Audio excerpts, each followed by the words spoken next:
I like to paint in a combination of abstract and representational styles. These days, it's almost a 50-50 blend of abstraction and realism.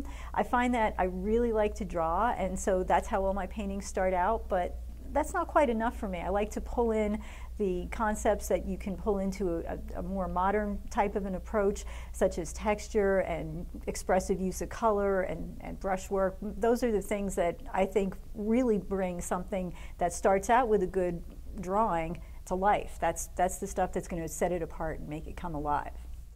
New York City is my favorite place to paint. I love the energy and the action of the city, and that's really what I'm painting. I'm not painting buildings and cars and buses and figures. I'm painting the essence of the energy of New York.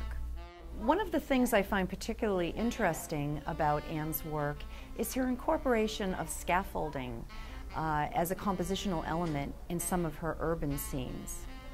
With so much building and renovating going on in New York City, scaffolding and construction sites have become an integral part of the urban scene, and I think it's a part that we don't always notice. We've become so used to seeing these structures, and I think that one of the things that Anne's art does is makes us look at them again in a new way and to find beauty in the underlying geometry of the city streets. When I see a blank canvas, to me that's an opportunity. There's nothing more fun than just putting brush to paper or canvas and seeing what happens. I like to experiment a lot. I work in a lot of different media.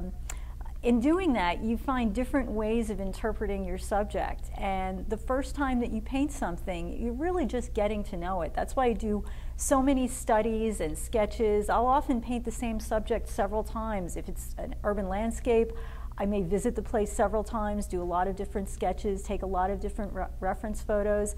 Then when I'm back in my studio, I look at all of that collectively and I see the things that perhaps are the most important to me about why I wanted to paint it in the first place. And then I can take that, all that experience that I've had with the subject, and hopefully interpret it into a final piece that will end up being a painting that captures what I initially was motivated by to paint it.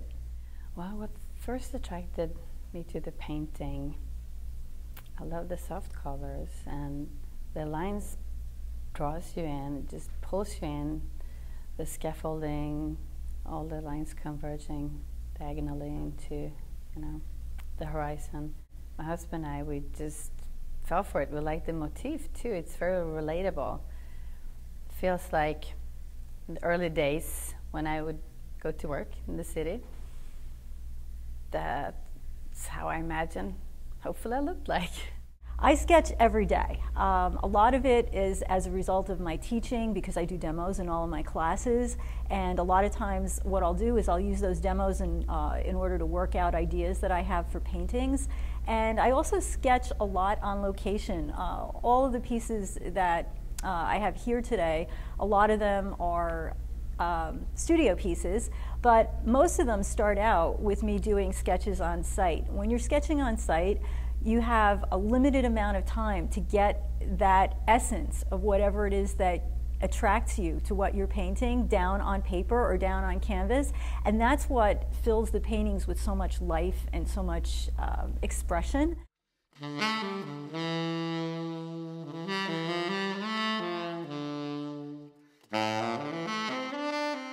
My approach to teaching is one where I really encourage my students to discover for themselves what excites them about art. I want them to paint in their own style, and I like to give them the tools that they need so that they can focus on being creative rather than struggling or getting frustrated with technical skills and things like that.